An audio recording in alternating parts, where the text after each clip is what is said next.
Hi and welcome to A Drummer's Guide to, the podcast all about the things that it takes to be a professional musician aside from actually playing your instrument. My name is Emily Dolan Davis, or Emily Dolan Davies, depending on the day. I have been a drummer since 1999, professional since 2008, and sharing my experiences for other musicians, to other musicians since 2018, and that is why we are here today. So today I want to talk on a subject that I find incredibly difficult to talk about, and that is how to put monetary value on your creative skill. I will go into what has inspired this subject and all that sort of stuff, but first of all I'm going to start by giving a Patreon shout out to a member that has been a member for a while. Me and this person have had the most fantastic conversations over the years, often about food, because that is the basis of a lot of my relationships with people. And this person is the wonderful Edmundo Massey, or Edmund Massey to the masses. And Edmund is just an amazing, I'm just going to call him a creative all round. He is such an interesting human.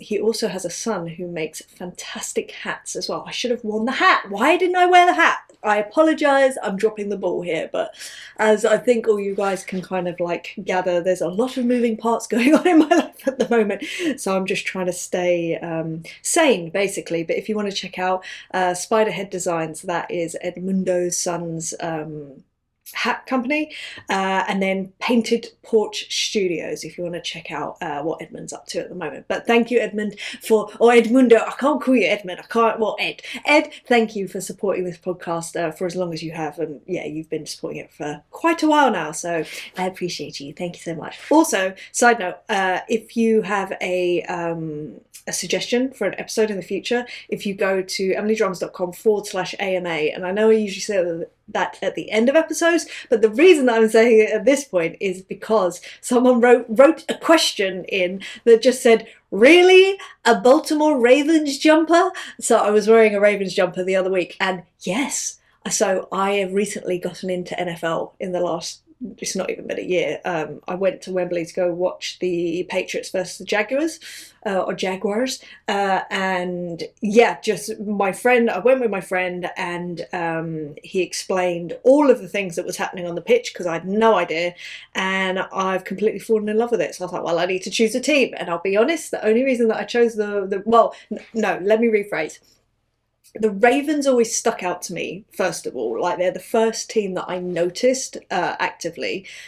And this is my reasoning, purely because of Justice Hill, because of his name.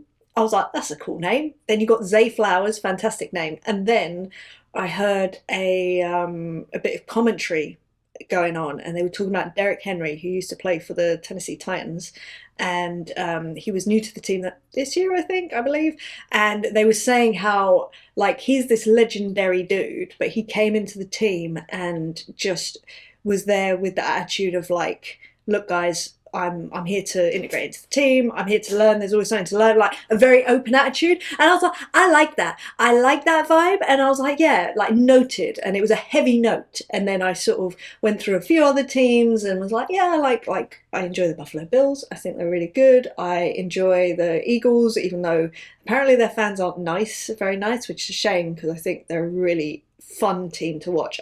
They were my second pick, Bills were my third, and who was my fourth pick? Gosh, I can't even remember. But anyway, the Ravens won. So yes, Ravens are my team. Also, I like purple, so that helps too. But it's on the basis of nothing of substance other than I liked Justice Hill and Zay Flowers' names, and then I just got to know the rest of them, as it were.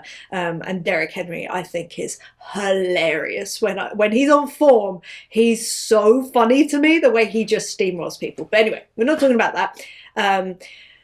We are talking about instead monetary value. So I apologise for any non-NFL people. That was probably all a bunch of gibberish, and that's fine. So I'm going to read out the message I got that inspired this episode. This message was from ages ago, so and they've left themselves anonymous. So hopefully, whoever this was, you will remember sending me this message because it was a while ago. So I'm going to read it word for word. So, hi Emily, love your podcast. Look forward to it each week. Thank you very much. I shouldn't have left that in there actually because that makes me sound a bit conceited, and I didn't mean to sound like that. Anyway. My question is how to place a monetary value on yourself. How much is my skill level worth to artists, and what do I charge for gigs, recording sessions, etc.? And also, what to do when artists don't want to pay for your service and you're left waiting for a paid opportunity. I've recently had to step away from a band because they refused to pay for my service. Sometimes I feel like we as drummers are solely serving other people for them to reach the next level in their career, and good drummers can be left unappreciated and taken for granted. Rant over. Dude, it's not so much a rant because I get it. Like, especially as an English person, I don't know like the culture that this person has grown up in, but generally speaking, in English, British culture, however you want to put it, talking about money is kind of not a thing. Like, it is awkward. I find it incredibly hard myself. So this episode in itself is incredibly hard for me to film because I'm like, I really don't have the best track record when it comes to my relationship with talking about money. I've gotten better. I've gotten way better because I've had to. And I'll sort of go through that. But I just wanted to give you a little bit of background of my experience, and then how I see working and in terms of what to charge. Basically, there are three main things that I wanted to cover in this episode. It's sort of how to broach conversations about money, and that includes like how much to actually charge, but then also the benefits of doing free work, which I speak about often, but it's always worth reiterating because there can be benefits, not all free work, obviously, and then also other ways to kind of subsidize the work that you are doing if it's for a lesser value for the reasons I'll go over. But anyway, so I just wanted to, let's start at the beginning. So obviously when you're starting out, you don't get paid. I remember the first time I got paid, actually, thinking about it. I was talking to someone about this week, actually. So I remember being 14, maybe 13, and I used to go to blues jams every week, which I speak about often, so I apologise that I'm kind of repeating myself. And one week the regular house drummer couldn't do it, and and basically they asked me, of all people, and I was like, oh, me? You're asking me to be in the house band? Now that alone was like a huge accolade. But then I went and did the house drumming gig, whatever, and I remember at the very end, Eddie Angel, the guitarist that ran that jam, if there's any chance that you're listening, hey Eddie, how you doing? You seem to be doing very well, and I'm so glad to see it. I remember him shaking my hand at the end of the thing and handing me money in the handshake, and I was like, this is the coolest day ever. So I was like, oh my god, I've actually earned some money from my drumming. So that was my first experience of earning money, and there was no sort of negotiation about it. It was just like, here's some money, and that is what you're getting paid, and it was the most incredible thing in the world. But obviously you're 13, yeah, like you're living at home, you'd hope, and being supported, you hope. So but at the end of the day, we grew up, we need to actually earn a living and pay bills and do all that sort of stuff. And what I will say as I sit here, obviously I'm in a very different position than when I first started, but I'm trying to remember how it sort of felt when it was like, oh my god, I don't know what to charge, being offered no money or very little money for things, and just if someone asked me, like, in fact I've just remembered this actually, yeah, like being asked how much do you want to get paid, or like how much will that be. The specific thing I'm thinking about is when I sat down with the Darkness when I first met them. We went for a curry, and they just asked me outright. They were like, how much are you going to charge us? And I was like, I don't think up until that point anyone had ever been so blunt with me before, and it kind of freaked me out, and I was like, ooh, and I was like, well, I'm gonna think about it. Like, just really, I've only just remembered that, actually, thinking about it. So anyway, let's talk about it. So yeah, look, putting monetary value on a creative thing, let alone ourselves, it's really difficult. It's literally like the opposite of why we choose to do this thing. It's not, let me tell you categorically, if you've gone into music for the money, you've done the wrong thing, because it just, every person that I know, I think that at least I've been, able to have an open conversation with, none of them have gotten into it for the money. Like, you do it for the love and you earn money so you can carry on doing the thing that you love. That's literally it. And I still feel that way now, even though obviously the position I'm in is slightly different to when I started. But yes. Okay, so money. Obviously it's difficult for me to just throw out a value like, oh, you should charge this, because obviously it's going to be completely different depending on where you are in the world, what your role is, what the job is, like the amount of commitment that it needs. Like, every situation is very, very different, and therefore I can't just say, oh, you should be charging this, and it's just not how it works. So the way that I would approach this, in terms of if I'm being asked to do a job, right? And yeah, this is the way, what I will always sort of open with when people say, well, what's your fee? And if I don't know, if I don't have a sense of, like, let me go back. So right now, if someone said to me, what's your fee to go and like go on tour? I know what my fee is. I know what I would, what I want to, do it for. I sort of have a set fee for, yeah, what I go out on the road for, which can be negotiable, I guess. But that has come with years of playing for different amounts of money, and it's sort of like building up, and I kind of just have it at that level, and it just rises as time goes. But if there was no marker, if I had no marker and I was starting again from scratch in terms of new gigs, the first thing that I would do, and I learnt this through like my remote recording business, is I would ask them, I would say, what is your budget? What is the budget that you have to work with to hire musicians? Because I think it's very easy to kind of focus in on just our role in a situation. But if you're kind of dealing with, for instance, a new artist, they might not have any budget at all. They might have a little bit of budget if you're lucky, and it's kind of the expenses are so huge, because I think there's this misconception that you know, all you need to do is be out there playing. Someone will find you, someone will sign you, and you will have all the riches and wealth and da da da da da. This isn't an artist, and it's just not like that. You need money to invest in yourself, your brand, in advertising, in buying onto tours to support well-known bands. Like, that is the industry, that's how it works. And you also need, side note, money to pay musicians. And so where you might see a singular figure that seems very low to you, in the grand scheme of things, there's so much going on that we're not aware of. So I always would start out, I would, if I were in that position again, which I may well be. In fact, I probably will be at some point. I will start with, well, what's your budget for this? And then it becomes about, am I willing to do it for that? Like, does that work for me? And if not, then first of all, you have to be okay with walking away.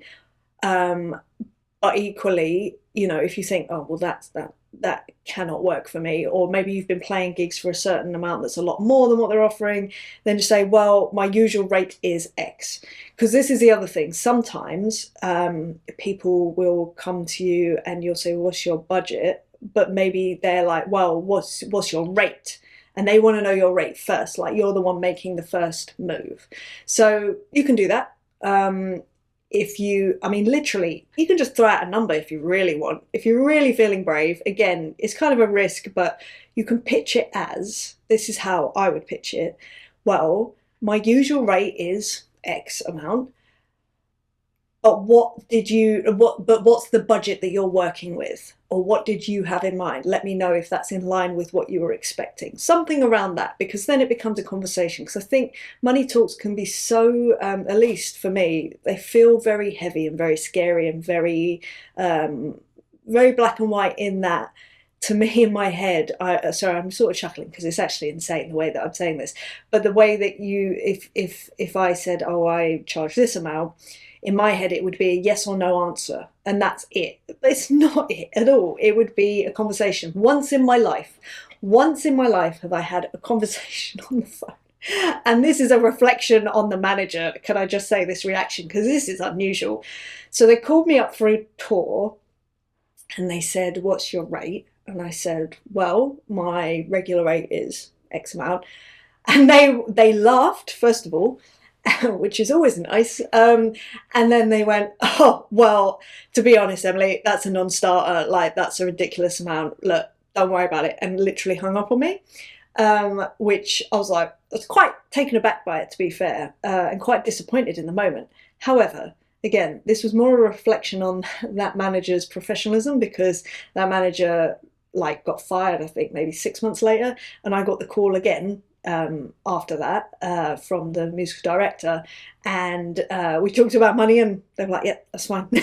So I think that was more a reflection on them. So yeah, like I say, that's once that's happened in many conversations about money, and sometimes it's as simple as this is what the fee is going to be, yes or no. Sometimes that happens, and that has been the majority of my experience, to be honest.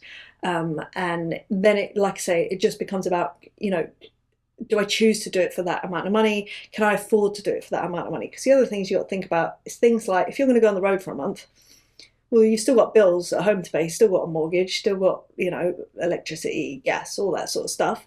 So you need to be able to cover your bills, and that's that. So can you afford to do it? And then if you can actually earn money off the top of that, great, because then that will fund you for another, hopefully, few months afterwards, whilst you're getting more work, whilst you're, you know, leveraging the gig that you're on already.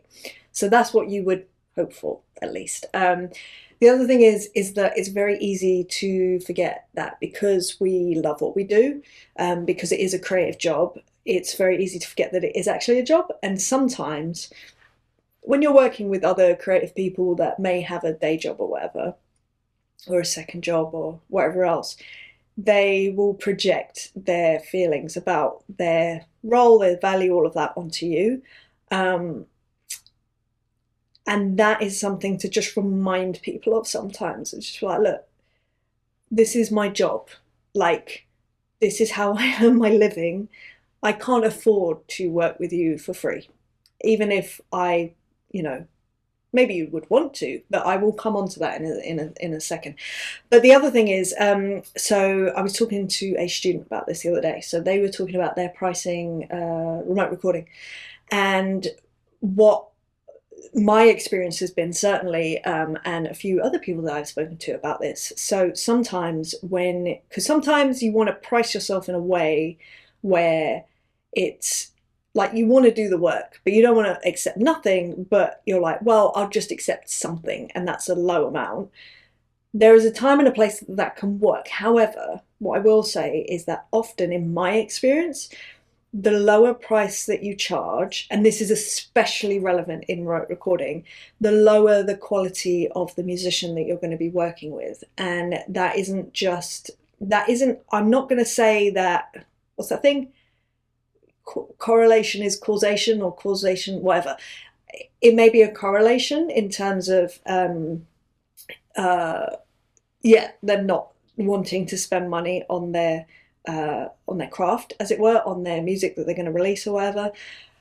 But it definitely signals to me that there is a level of aspiration, professionalism. You know, if, let's say, if you're a drummer like me, you're often you're recording very early in the process. So if they're not willing to spend money on a drummer from the, you know, from the outset, not sure that's the right word, from the off, you know, they're probably not also going to be spending much money on the other instrumentalists. They're probably not going to spend a huge amount of money on a mix engineer or a producer, or they may not even master their music because they don't feel it's worth it. And the end result is going to be low quality because they are not investing in themselves. And it's a reflection possibly on their own value as a musician also. So this is all not as simple as just a number. There's a lot of, I think, a lot of psychology in it, because those that are spending money on themselves, on their music, they're often the ones that are really driving to get this thing done. Like, absolutely. And obviously there are always going to be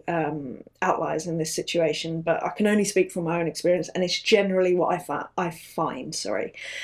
And then coupling onto that, if you're then selling yourself, again, if we talk about the remote recording situation, as a low price, and it's very easy to fall into this trap, because, you know, you look on websites like Sound Better or Air Gigs or Fiverr or whatever, and everyone is a race to the bottom in terms of price.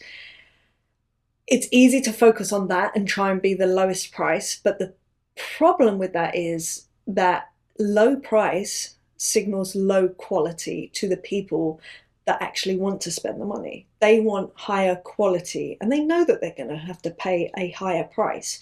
I'm not going to hire someone to do something for £5 and expect a good quality result. That's not logical. It's not logical. So in a way, by charging more anyway, you're kind of signaling, I'm a professional, I will get this done, I will do a great job for you. Like, even, and that's just saying that in the price before you've even said anything to anyone, you know. And it's kind of the same. It's kind of the same in on live gigs, you know. Funnily enough, I was retelling this story. I'm not sure that this is even relevant, but who was I talking to? I can't even remember, but soon met this artist that I was playing with, right? So this artist was actually a musician in another outfit that I was playing with, that I was being paid for. So that was like a professional thing, and he was doing a solo thing, and he sort of said, look, would you be up for doing some gigs with me? And I was like, yeah, why not? I could afford to do it at the time. I had the time, and I was able to cover my rent from this other work. So I was like, yeah, why not? So anyway, when I tell you, so used to rehearse like twice a week, I think, which, if you have heard me talk about rehearsals, I hate rehearsals so much. I hate them, I hate them, I hate them, because I do a lot of work up front. So I'm literally just coming in going, I know this. Like, I understand if you want to change things, fine, that's fine, I'm there for it. But often there's just a lot of playing the same things over and over again, and I just don't get it. Like, get out and play. Play on a stage, that's where you're going to learn your craft. Anyway, pet peeve of mine, like a little niggle.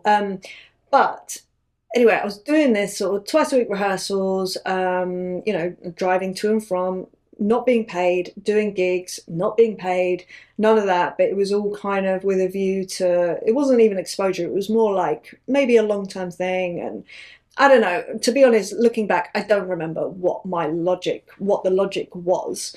Not really. There were some good musicians in the band, to be fair, but there was one gig that I couldn't do. So I've just remembered who I was talking about this to. So there was one gig that I couldn't do, and I was like, look, dude, sorry, but I've got this other thing on. And he was like, no worries at all. I'll get into depth. I was like, great, no worries. So anyway, I get into depth. As it transpires, he paid the depth. He paid the depth. I'm not getting paid. I'm helping write songs. I ain't getting paid, but this step is, and I was like, nah, like that, and that is my mistake, because I didn't value myself enough, I think, on that particular situation. And again, it's this signaling to people, look, I'm a professional. I am not gonna come do a gig for 10 quid. It's not happening. Like, I have to pay my bills. And at the end of the day, I have what is effectively an hourly rate. And, you know, if I can be spending that time and that energy in another area that will either further my playing, my career, my skill set, whatever, or further my relationships with my friends and my family, like, you know, I only have so much time, and I need to sort of like be very purposeful with that. So I think that there is definitely something psychologically, and making sure that you don't price yourself too low, like make sure that you're not racing to the bottom, I think, is the only way to put it. Like, I think it's really, really important. However, what I will also say in the same breath, and obviously there's never going to be a singular rule with this, there's never going to be one answer. I do also believe that it's worth taking on, let's say that, right, so it's one thing to kind of signal to people, right, this is how much my fee is, and that's fine. And you can signal confidence in your ability to do something through whatever that number is for you, right? But if they then come back and say, well, actually, I don't have the budget for that, I can pay you half that amount. What I would then say is, it's not necessary for me, it's not necessarily a no, it's not a hard line, because if I then look at whatever that gig is or whatever that recording is, and I feel like I'm going to benefit from more things than just the monetary value, and whether that's touring a country that I've never toured before, whether that's learning a new skill, a new role on the job, or maybe it's a genre that I've really wanted to delve into and this is going to give me some really good experience in that, or, you know, a bunch of new people that I've really wanted to play with for a long time, you know. If one of those or many of those sort of boxes are ticked, I'm more likely to be like, yeah, fair enough. Okay, either let's meet in the middle, or yeah, I'll do it for that. If that's what your budget is, if that's what you've got, I will do it. I will agree to do it for this amount of time. That's the other thing, putting like a limit on it so that it's not like everyone knows where they stand. Like this, I can't commit to this long term because that won't work for me. But I'd love to do this for a tour. Like, let's say, for instance, I have never toured around Australia. It's for a tour of Australia. Great, I will come and do that tour with you because I want to go tour Australia. Fine, then I'll do it for the lesser rate. But then that's it. And just let it be known, this is a cut rate. Like, you're making it known what your regular rate is so that they know what the sketch is. And I think that that's okay. I think that that is a reasonable way to kind of deal with it. It's the same as if you're in early stages of your career, certainly, and I did this a lot. Like I say, I did it with the story that I just told you, playing for free. Yes, I would play for free, and that would be with artists that are up and coming, if they have any kind of like, if there's a bit of a buzz, if it's for like, I'm just trying to think what the criteria was for sort of playing for free for people.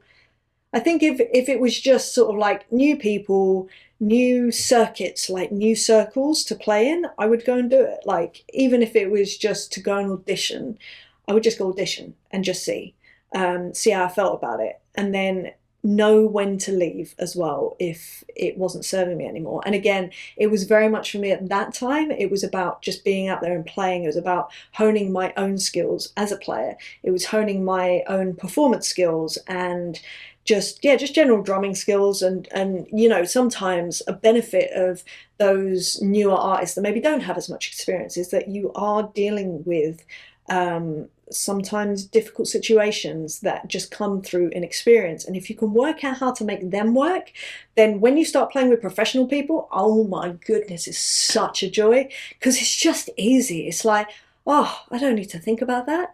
That is not going to go wrong. If that does go wrong, they know how to deal with it. I don't need to pick up the pieces. Wow. Like, it's just the further you get in experience, the more you get to just enjoy your part of the job rather than having to worry about other people's roles and kind of like looking after them, unless that's your job, which is fair. Like, and I have massive respect for that. So I will say that there are sort of like benefits to working for cheaper or working for free even. I will never ever say don't work for free. I know that there is a whole thing about, you know, playing for exposure. Yeah, that's not great. That's not great, but if you genuinely are going to benefit past the monetary, sometimes there's more value than monetary.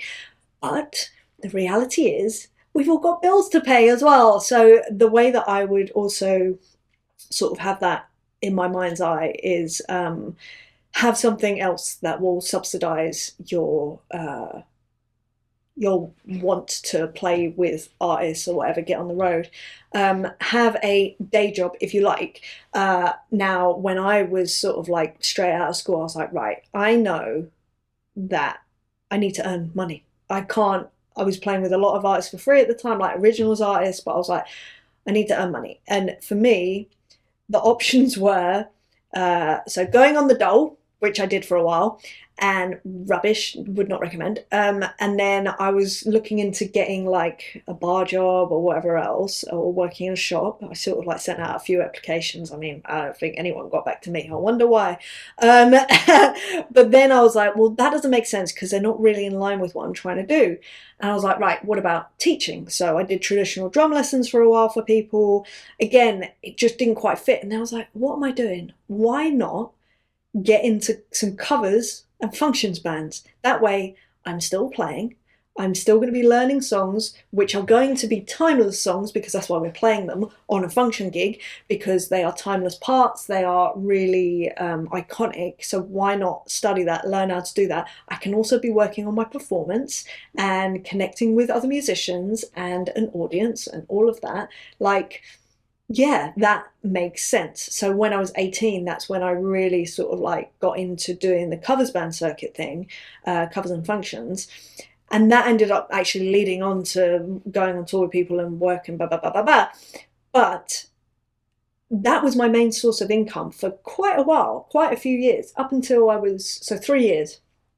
3 years, that was my main source of income until I joined the Hours in 2008. But even then, I was still doing covers gigs alongside it, because the reality is, like, often an artist will only go out for a few months a year these days, like, if you're lucky, and then it might be like a year off, or less work the next year, and then it'll be another year on. And again, that's kind of putting it very simply, but you will always need to be doing other work, and whether that is covers and functions, which again I still do, or if you have the facility to do remote recording, then do that as well. But the point is that I think that when it comes to sort of monetary value, I think it's worth having multiple income streams. I think that's what I'm trying to say. Multiple income streams. And whether that is covers and functions bands, whether that is teaching, there's nothing wrong with teaching. It just didn't jive with me. Like, I just, ironically, because now I'm like coaching more than anything and I love it, but it's different. It's not like traditional drum lessons.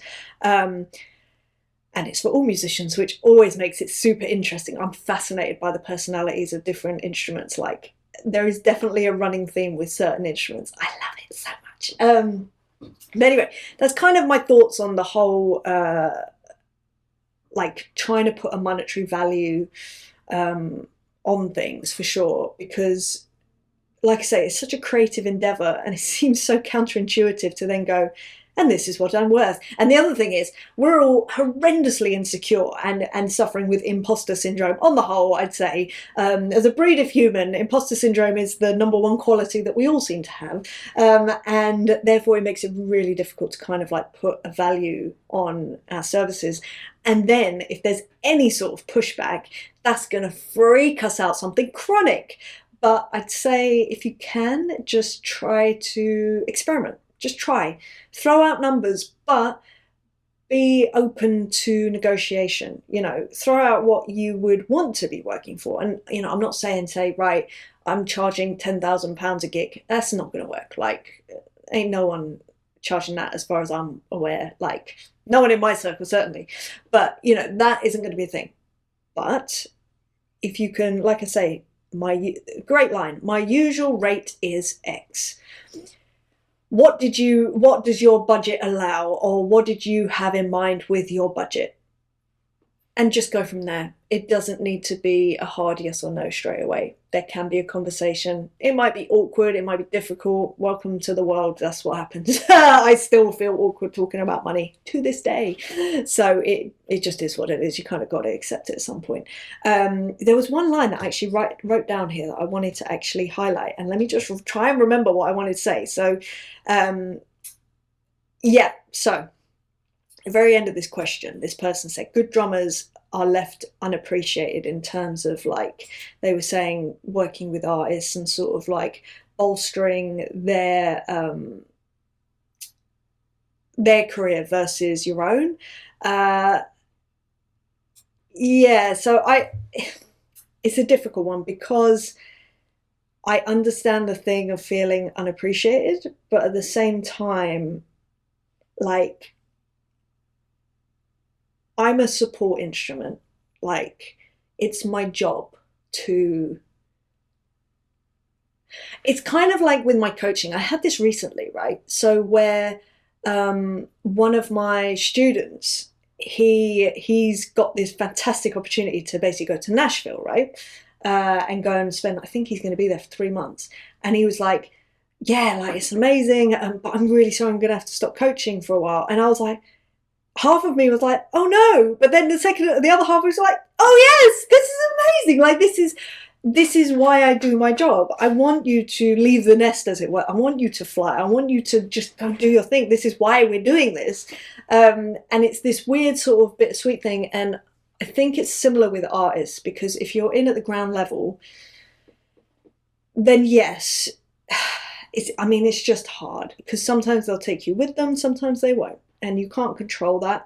So what I would say is, in terms of that, feeling unappreciated is never a great feeling in any situation in life. So I think that if you can find a way to find your own self-worth, and if that can come with how much you charge, then that is fine. If you can find it in other ways, that's also fine. It doesn't need to be just one and done, one thing.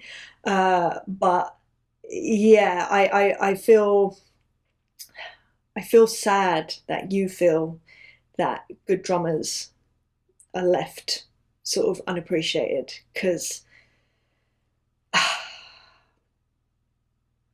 yeah, I don't know. I think finding your own way to appreciate yourself, I think that is actually a good place to start, rather than looking to others to feel appreciated. And again, it sort of comes back to this signaling. If you are working with an artist and just saying, this is how much I charge, and it signals to someone that you are professional and you in yourself have that confidence. Because especially in the role of a drummer, for sure, but certainly definitely session musicians generally, because we're supporting people, an artist wants to feel supported and they want to feel safe. And if they don't feel even safe by you just saying, hey, this is what I charge, like if you don't feel confident in saying that and calm, what does that signal? That signals, oh, they're a bit unsure, they're not sure about what they're worth, they're not sure if they can do the job or whatever else. Whereas if you're like, right, this is my usual rate, that signals usual, I have other work, I have worked, I continue to work. And then the rate itself will signal, oh, they're a professional. Now, whether they can afford a professional, that's up to them. And the negotiation side is up to both of you, both parties, as it were. But I think finding that self-worth first, because again, going back to, if you're charging too little, often you can find yourself in situations with artists that are not necessarily investing in themselves, therefore not really taking it seriously. Because let me tell you, you know that awful saying, money talks? It does in this case, because if they're spending money on themselves, they believe in themselves. Again, just think of it like that. Same thing, signaling. I believe in what I'm doing. I am investing in myself. I'm getting good musicians around me. And then that kind of ethos will permeate. And, you will know that you're there because you're a professional. You are doing a job, and you are doing a good job because you're being paid well. Because the other thing is, you don't want to start getting resentful either. That's happened to me so many times, and because I've been so awful at communication in the past, I just end up being resentful and leaving and not mentioning it, you know what I mean? And just, it's not nice. It's not nice for anyone involved. I'm sure that I have been passive aggressive to people.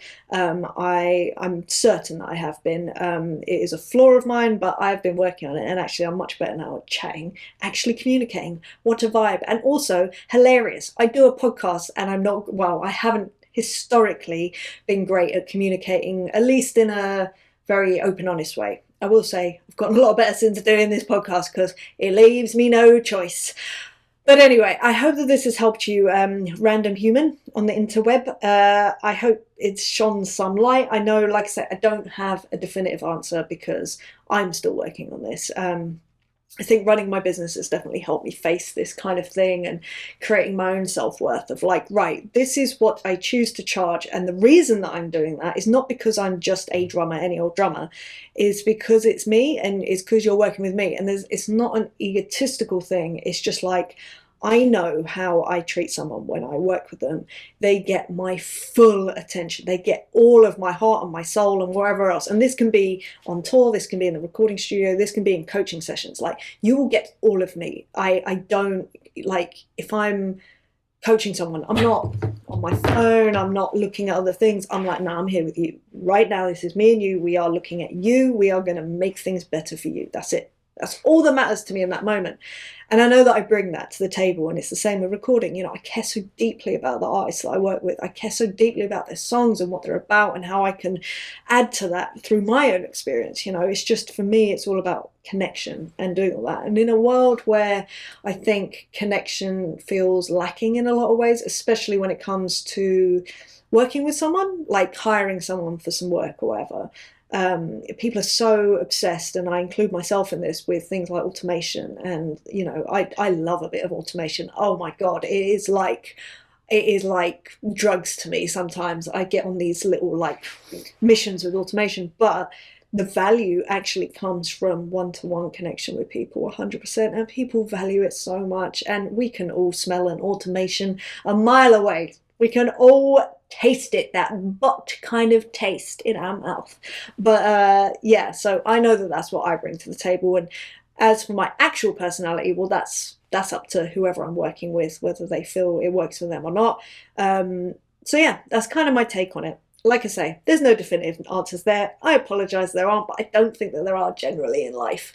There are guidelines maybe, but I think the quicker you can create your own thing, your own brand, your own skills, like unique skill set to bring to any table, that's when you start going, oh, actually, no, this, I can make it what I want to make it, if that makes sense. I don't know if that makes sense. I really hope it does. And I really hope that this has helped in some way. But anyway, I shall leave you with that. But thank you to the random person that asked me that question.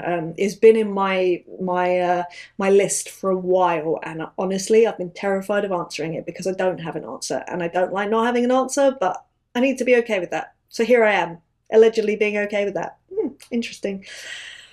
But anyway, I shall leave you on that note. If you enjoyed this episode, then please do feel free to like, share, and subscribe. You know the drill. If you'd like to leave a review, that would be absolutely wonderful. And then if you have your own question you'd like me to answer on a future episode, then if you go to emilydrums.com/AMA. If you would like to follow me on Instagram, you can do at HeyEmilyDrums. And if you would like some one-on-one coaching with me, if you'd like me to help you personally with your sort of career, your musical journey, then you can get in touch over at emilydrums.com. I think that's all I have to say. Too many plugs at the end. I always forget one, but anyway, we are where we are. But I hope you're doing well wherever you are, whatever you're up to, and I look forward to seeing you next week for another episode. All right, lots of love to you. See you later. Bye.